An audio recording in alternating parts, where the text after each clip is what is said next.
The cruise ship Saga Rose called at the port of Tórshavn for one day.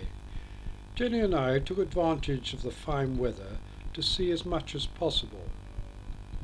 Tórshavn is the capital of the Faroe Islands and is possibly the smallest capital in the world, of only 16,000 inhabitants. It is named after Nordic god Thor, and hence it is called Thor Harbour. Its history goes back to the first Viking settlements of the islands. The annual meetings of the Parliament, or Ting as it is called, were held on Ting Peninsula in the middle of the harbour. These old warehouses from the 17th and 18th century on the tip of the Ting are housing the Faroes government.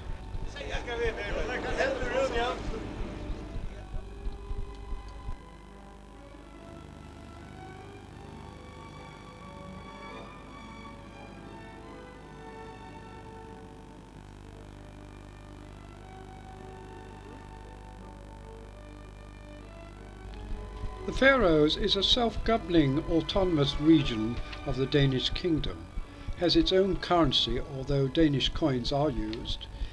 Its language is like no other and survives from the Viking Age. We inquired at a travel agency for a trip to Colchester to be told that a coach had already left. However, not to worry, an ordinary local bus was found to take us there and to catch up with the party that had left. This is the other driver. The other driver.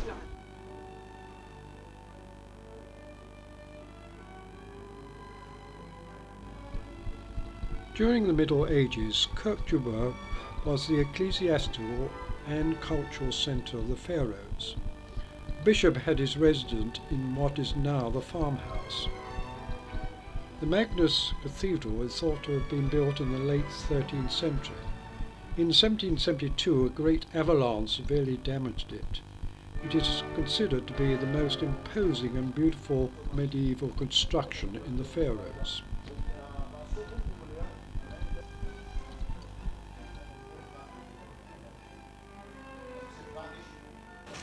Gothic style between 1296 and 1330. It's quite beautiful place, and you can see some Maltese cross. Yes, there were originally 12 of them in here. Yes. I think it's a quite common thing. Yes. And they used it. It was also a lot. They used them a lot in the Catholic time. 6 of them are still here. Mm-hmm. Some of them.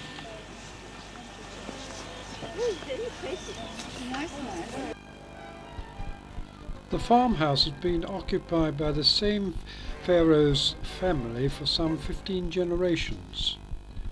Covered with a traditional turf roof, it is a large split-log building. The interior reflects the lifestyle of a large Faroes farmer.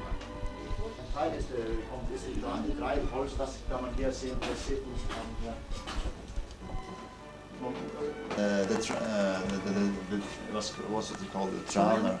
The oil they cut from the fish oil or whale oil. Mm-hmm.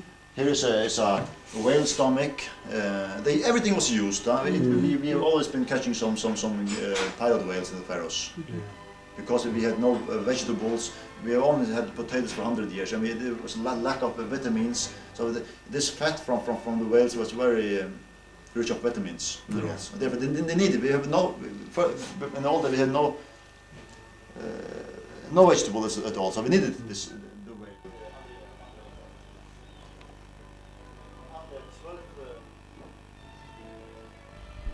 The St. Olaf's parish church is thought to be even older than the cathedral. It was surrounded by a large churchyard, but has been eroded away by the sea. It was the burial place for bishops. The church was restored in 1962 to 67 to its present immaculate finish.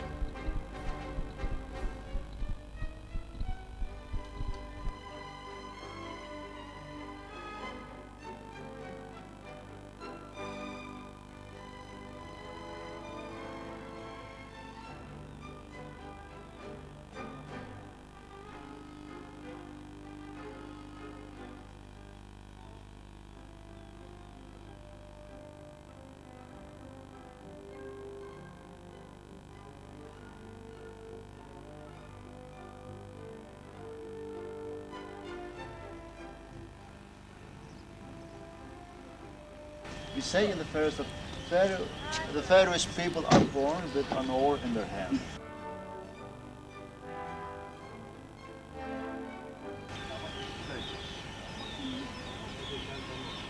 Ja, du ser aldrig. Nej, väntra som vill komma.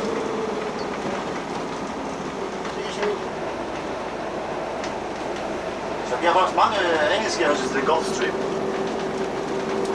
So you have to be careful when you're sailing in the fjord like this. The fort was built here in 1630 following a raid in the previous year by Turk pirates.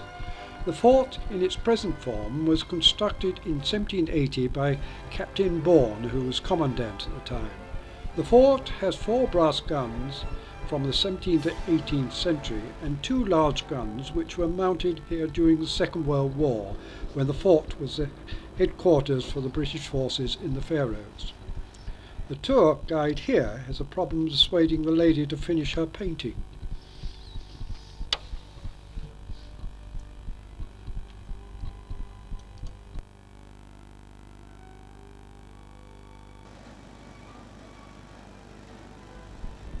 When the time came to depart, the mist had closed in after a day full of interest and contrast.